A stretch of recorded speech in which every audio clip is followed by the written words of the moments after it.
અવતાર લીધા ધર્મના, તેને વિચાર શું આવ્યો કે ભાઈ કોઈ સંતોને બોલાવો, સતના પાઠ પધરાવો અને આ મારા જે પણ સુંદર સાથ હોય, સગા સંબંધી હોય, સ્ટાફ વર્ગ હોય, એમને બોલાવો અને મને જેટલી ખબર છે એમને સતનો ખજાનો परोसूं मैं। उनको दूं। क्यों आया ऐसा विचार? क्योंकि उनका दिल पवित्र है इसलिए आया। पर एक जगह साहब अपमान सिंह पैदा થઈ ગયો। અહીં કોઈ अपमान सिंह હોય માફ કરજો। દેવા ભાઈ માનસિંહ તો એક ગામમાં હતા अपमान सिंह।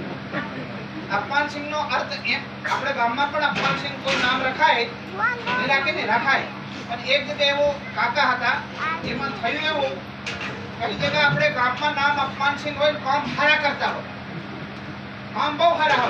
मान सिंह भाई तो हारा, अपमान सिंह भाई पर हारा काम करता हो, पर एक जगह नाम यथा नाम तथा गुण, अपमान सिंह भाई नाम पण एवो गुण पण एवा। कईक ने कया कि हगाई में जाए तो पहलो हगान के आ पांगळो छे टीबी થઈ ગઈ છે, हगाया तोड़ी नाखे। कई लोग अगर पीढ़ियों कोई घर नामे करवा आयो है के माप लेवा आया होय सरकारी अधिकारी, एने के एना तो शहर में 4-4 मकान होय, गाम में झोपड़ी बांधी गई पड़ले, एना मकानो कैंसिल करना।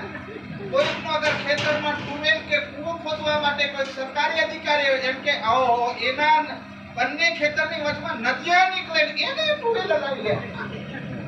आओ अपमान सिंह भाई एक वखत હવે કોઈ ગામ વાળા કે જેના લગનમાં આવી જાય એ 500 રૂપિયા આપી કીધે કે સોરાનું લગન થઈ જાય ત્યાં હું તો બાબા અમારા ઘરમાં આવતો નથી। આવું છે, ધ્યાનથી સાંભળજો। કોઈ બી જીવનમાં કામ કરો તો હંમેશા એમના પદ પડતા એની પવિત્રતા આવે, આવો વિચાર રાખજો। પણ આવો યથા નામ તથા અપમાન વાળા ગુણ જીવનમાં એક વખત એવું થયું કે ઈ ગામમાંના ગામવાળા પરેશાન, विचार थयो कि आ काको क्यारे मरे गाम आ पनोती उतर जाए गाम की। एक दिन काका बीमार पड्या, 90 वर्ष 100 वर्ष की उम्र थई, एना पछी गया दवाखाना, गामना छोकरा बधा भेगा થઈ ગયા। काका हमारा गाम में તમે पैदा થયેલા आखरी इच्छा कोई छे? तो के હું જઈ રહ્યો છે दोबारा તમારા ગામમાં અવતાર તો નહીં લઉં, पर एक इच्छा છે કઈ હું મરી જાઉં અને મારા મુખમાં બે હાથનો ફૂટો વાહણનો કાપી નાખો।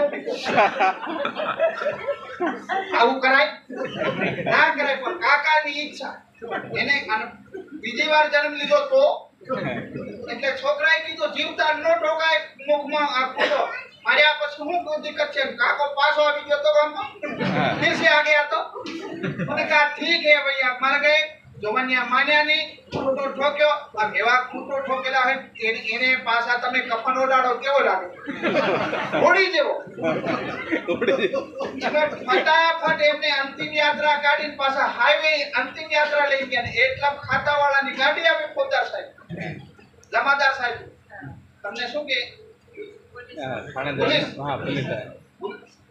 पुलिस ना वडानी गाड़ी આવી એટલા માં કીધું આ કોને લઈ જાવ છો? અપમાન સિંહ ને। શું થયું? કે ખબર નહીં, તાવ આવ્યો તો રોકો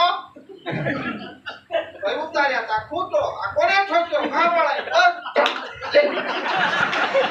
આવું સારું કરો। આ જન્મના ચક્કરમાં છોડવાની વિધિ સાહેબ માનસિંહ ભાઈ શીખવાડી દીધી। અગર ખોટું કરો મરી જાય તો પણ જેલમ ના કહેવાય। એટલે મારો કહેવાનો અર્થ એક આવા રૂડા કામ આપણે જીવનમાં કરીએ તો આપણે એક નીતિનો મને શ્લોક યાદ આવે કે ભાઈ પરોપકારાય ફલંતી વૃક્ષા, વૃક્ષ જીતે જી બીજાન સાહેબ ફળ આપે, પરોપકારાય બાંધતી નદ્યા, નદી જીવન ભર બીજાન પાણી આપે। બીજું તો નહીં ત્યારે સાથીઓ પરોપકારાય ધૂનતી ગાવા અને પરોપકારાય મનુષ્ય એક એવું પ્રાણી છે જીવતું કામ આવે, મર્યા પછી આવતું अन्य है मानसिंह भाई, उनका परिवार और ग्रामवासी। त्यारे साथियों